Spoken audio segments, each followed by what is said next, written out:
ପିଲାମାନେ ଆମେ ଆଜି ସମାନ୍ତର ପ୍ରଗତିରୁ କିଛି ନୂତନ ଧାରଣା ପଢ଼ିବା।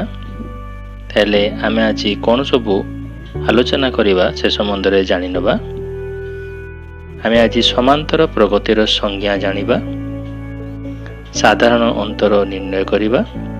ଗୋଟିଏ ସମାନ୍ତର ପ୍ରଗତି ଦିଆଯାଇଥିଲେ ତାର ସାଧାରଣ ଅନ୍ତର କିପରି ନିର୍ଣ୍ଣୟ କରାଯିବ ସେହି ପଦ୍ଧତି ଶିଖିବା ଏବଂ ଏକ ସମାନ୍ତର ପ୍ରଗତିର n-ତମ ପଦ ନିର୍ଣ୍ଣୟ କରିବା ଆଉ ତା ସଙ୍ଗେ ସଙ୍ଗେ ଏପିର ସାଧାରଣ ରୂପ ମଧ୍ୟ ଆମେ ଲେଖିବାର ଶିଖିବା ଏବଂ ଏହା ସମ୍ବନ୍ଧୀୟ କେତେଗୁଡ଼ିଏ ପ୍ରଶ୍ନର ମଧ୍ୟ ଆମେ ସମାଧାନ କରିବା।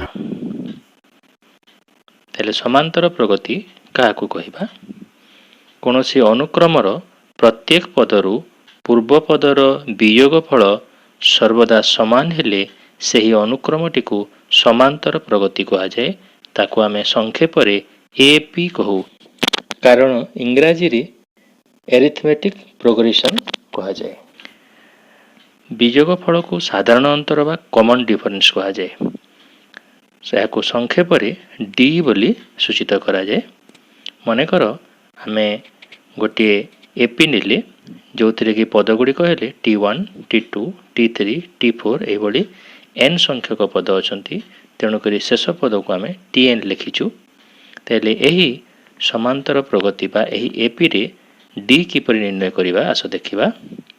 ସାଧାରଣ ଅନ୍ତର D ଇକ୍ୱାଲ୍ ଟୁ ଆମେ ଲେଖିବା T2 - T1 equal to T3 - T2 minus T4 - T3 equal to Tn - Tn - 1।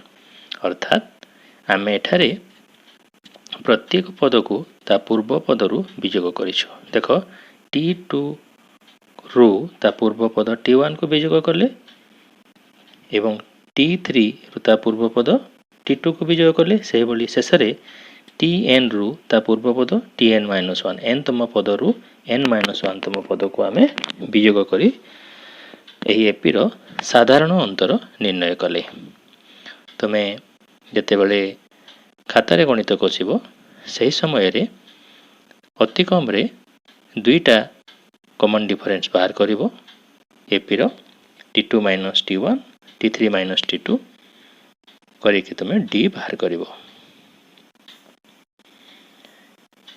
ଆମେ ଆଉ କେତେ ଗୁଡ଼ିଏ ଉଦାହରଣ ନେବା। ମନେକର ଗୋଟିଏ ଏପି ନେଇଛି ଯେଉଁଥିରେ ପଦ ଗୁଡ଼ିକ ହେଲେ 2, 4, 6, 8 ଏମାନେ ସମସ୍ତେ ଏପିରେ ଅଛନ୍ତି। ତାର ସାଧାରଣ ଅନ୍ତର ନିର୍ଣ୍ଣୟ କରିବା 4 - 2, 6 - 4, 8 - 6 ପ୍ରତ୍ୟେକ କ୍ଷେତ୍ରରେ ବିଯୋଗ ଫଳ 2 ହେବ। ଅନ୍ୟ ଏକ ଏପି ନେଲା 3, 6, 9, 12 ଏମାନେ ଏପିରେ ଅଛନ୍ତି। ତେଣୁ ସାଧାରଣ ଅନ୍ତର 6 - 3, 9 - 6, 12 - 9 ପ୍ରତ୍ୟେକ କ୍ଷେତ୍ରରେ ବିଯୋଗ ଫଳ 3 ହେବ। ଏବେ ମୁଁ ଆଉ ଏକ ଏପି ନେଇଛି ଯେଉଁଥିରେ ପଦ ଗୁଡ଼ିକ ହେଉଛି -5, -3, -1, 1 ଏଭଳି ପଦ ଗୁଡ଼ିକ ରହିଛି। ଏହାର ସାଧାରଣ ଅନ୍ତର ନିର୍ଣ୍ଣୟ କରୁଛି -3 - -5, -1 - -3 ଏବଂ 1 - -1 ଲେଖିଛି। ପ୍ରତ୍ୟେକ କ୍ଷେତ୍ରରେ ବିଯୋଗ ଫଳ 2 ହେଇଛି। ତେଣୁକରି ଏହି ଏପିର ସାଧାରଣ ଅନ୍ତର 2 ହେବ। ଆଉ ଗୋଟିଏ ଏପି ନେଇଛି ଦେଖ ଯେ ଏହି ଏପିରେ n ସଂଖ୍ୟକ 5 ଅଛନ୍ତି। ଅର୍ଥାତ୍ ପ୍ରତ୍ୟେକ ପଦ 5, ପ୍ରତ୍ୟେକ ପଦ ସମାନ ଅଛି। ଏହା ମଧ୍ୟ ଏକ ଏପି ହେଇପାରିବ, କାରଣ ଆମକୁ କୌଣସି ଜାଗାରେ କୁହାଯାଇ ନାହିଁ ଯେ ସାଧାରଣ ଅନ୍ତର 0 ହୋଇ ନପାରେ ବୋଲି। ଏଠାରେ ସାଧାରଣ ଅନ୍ତର 0 ହେବ। ତେଣୁକରି 5, 5, 5 n ସଂଖ୍ୟକ 5 ନେଇକି ଏକ ଏପି କଲେ ମଧ୍ୟ ତାହା ମଧ୍ୟ ଗୋଟେ ସାଧାରଣ ଅନ୍ତର 0 ବିଶିଷ୍ଟ ଏପି ହୋଇପାରିବ। ଏବେ ଧ୍ୟାନ ଦିଅ, ମନେକର ଆମେ ପ୍ରଥମ ପଦକୁ A ନେଲେ, ସାଧାରଣ ଅନ୍ତରକୁ D ନେଲେ। ତାହେଲେ ଆମେ ପ୍ରଥମ ପଦ T1କୁ A ଲେଖିବା। ଆମେ ଅନୁକ୍ରମ ଲେଖିଲା ବେଳେ ଲେଖୁଥିଲେ T1, T2, T3, T4 up to Tn n-ତମ ପଦ ପର୍ଯ୍ୟନ୍ତ ଲେଖୁଥିଲେ। ତାହେଲେ ସେହି ପ୍ରଥମ ପଦ T1କୁ ଆମେ A ଲେଖିବା। T2କୁ ଲେଖିବା A ପ୍ଲସ୍ D ଅର୍ଥାତ୍ ପ୍ରଥମ ପଦ ଯୋଗ ସାଧାରଣ ଅନ୍ତର।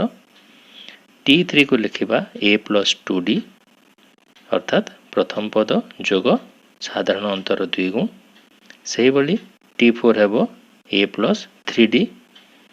देख वर्तमान मु कौन कली जे a प्लस d को a plus 2 minus 1 into d लिखिली। गोटे d थिला 2 माइनस 1 d लिखिली। से भली a प्लस 2d को a plus 3 minus 1 into d लिखिली। 2 जगह 3 माइनस 1 लिखी। से भली a प्लस 3d को a plus 4 minus 1 into d लिखिली। ताले एई भली भाबरे आमे जते बेले n तम पद को पहुँचीबा सही समय रे tn इक्वल टू हबो a plus n minus 1 into d। ताले देखो एठारे क्रम अनुसार मु किभली लिखिछि आउथरे जे t1 हेउछि a, t2 हेउछि a plus d, a plus d को मु a plus 2 minus 1 whole into d लिखिछि। खाली d न लिखि 2 माइनस 1 होल इंटू d। सही भली परवर्ती तृतीय पद रे T3 equal to a plus 2d ए जगह 2 जगह मु लिखिली 3 minus 1 a plus 3 minus 1 into d। से भली 3d चतुर्थ पद रे लिखिछि 4 माइनस 1 इंटू d लिखिछि a plus 4 minus 1 into d। से भली सही क्रम रे जते बेले n तम पद को आसीबो आमे लिखिबा tn एवं a प्लस n तम पद जगह लिखिबा n माइनस 1 इंटू d। ताले n तम पद रो सूत्रटी आमे मन रखिबा जे n तम पद एपी रो निर्णय करबा को हेले a plus n minus 1 into d सूत्र व्यवहार करबा। आमे गोटी एपी रे प्रथम पद एवं साधारण अंतर जानिले हमकु जे कोनोसी पद कहले सही पदर मूल्य केते हबो एबे कहि परिबा। आमे जते बेले अनुक्रम लिखुतिले सही समय रे पद गुडी को क्रम अनुसार कमा देकी t1 t2 t3 t4 ए परि भाबरे tn पर्यंत लिखुतिले। किंतु एठारे जते बेले आमे प्रगति लिखिबा समांतर प्रगति लिखिला समय रे आमे t1 बदल रे a, t2 बदल रे a प्लस d, t3 बदल रे a प्लस 2d, t4 बदल रे a प्लस 3d सही परि n तम पद tn बदल रे a plus n minus 1 into d लिखिबा। देखो मु लिखुछि एबे t1 बदल रे a लिखिली, t2 बदल रे a प्लस d, t3 बदल रे a प्लस 2d, t4 बदल रे a प्लस 3d एवं tn बदल रे a plus n minus 1 into d लिखिली। ताहले यह एक एपी रो साधारण रूप a plus d, a plus 2d, a plus 3d एवं n तम पद a plus n minus 1 into d जो जगह रे कि a हेउची प्रथम पद, d हेउची साधारण अंतर एवं n हेउची एपी रो पद संख्या केतोटी पद अछि ताहा हमें n द्वारा जानिबा। ताहेले यह होची एपी रो साधारण रूप। मने रखिबो जे एपी रो साधारण रूप a plus d, a plus 2d, a plus 3d ए बड़ी भाबरे n तम पद a plus n minus 1 into d हेबो। यह तमरो विभिन्न समय रे तळे गणित करिवो सब बेले काम रे आसीबो। एबे हमें किछि प्रश्न आलोचना करिबा। गोटी एपी दिया जाइछि जो एपी रे कि पद गुडी कहला 1 8 15 22 29 हमको कहा जाइछि जे t10 निर्णय करिवार अछि। देखो एटारे प्रथम पद होछि a इक्वल टू 1 साधारण अंतर हमें निर्णय करिबा 8 माइनस 1 15 माइनस 8 22 माइनस 15 एबोली यदि वियोग करिबा ताले हमें साधारण अंतर पाइबा 7। हमको t10 बाहर करिबा पई कहा जायछि तेणु n रो मूल्य जगह रे 10। t10 हमें जते बाहर करिबा सही n तम पद निर्णय करिवार सूत्रटी व्यवहार करिबा tn equal to a plus n minus 1 into d। ताले तले t10 यूज करिबा व्यवहार t10 रो मूल्य निर्णय करिबा सही समय रे लिखिबा a जगह रे 1 प्लस n जगह रे 10 माइनस 1 होल इंटू d जगह रे 7 लिखिले 1 प्लस 10 माइनस 1 इंटू 7 कारण हमको दशम पद निर्णय करिवार अछि। ताको सरल करले हमें पाइबा 1 प्लस 9 इंटू 7 इक्वल टू 64।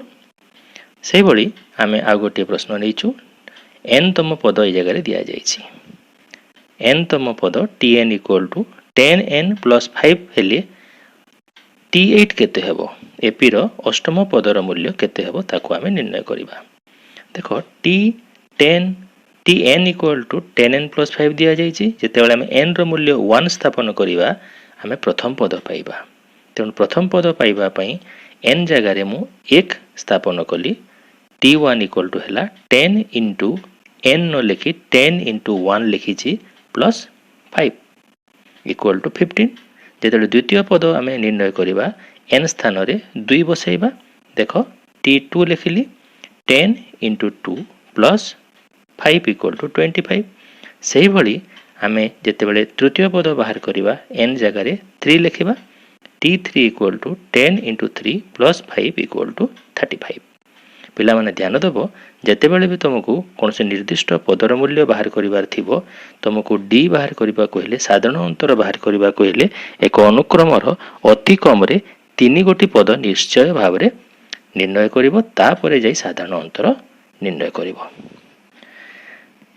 या परे आमे एई अनुक्रमर प्रथम पद एवं साधारण अंतर को लिखि नबा देखो प्रथम पद ए जोटा कि t1 रो मूल्य नब 15 एवं साधारण अंतर निर्णय करिबा 25 माइनस 15 बा 35 माइनस 25 प्रत्येक क्षेत्र रे बीजक फल 10 होउची तेणु साधारण अंतर आमे पाइले 10 एई जगह रे मध्ये आमे n तम पदर सूत्र रो प्रयोग करिबा n तम पद बाहर करिबा सूत्र हेउची a plus n minus 1 into d किंतु एई जगह रे n रो मूल्य 8 दिया हेइची हमको अष्टम पद निर्णय करिबार अछि तेणु आमे t8 निर्णय करिबा t8 निर्णय करे लिखिबा ए जगह 15 प्लस 8 माइनस 1 इंटू डी जगह 10 तेणु 15 प्लस 8 माइनस 1 इंटू 10 लिखिले ताको सरल कले आम 15 प्लस 7 इंटू 10 और 15 प्लस 70 इक्वल टू 85 पाइबा पिला माने आज एतिकी परवर्ती क्लास रे आमे एक एपी रो प्रथम n संख्यक पदर समष्टि निर्णय करिवार सूत्र पढ़िबा एवं ता संबंधी अन्यान्य गणित गुड़िक आलोचना करिबा।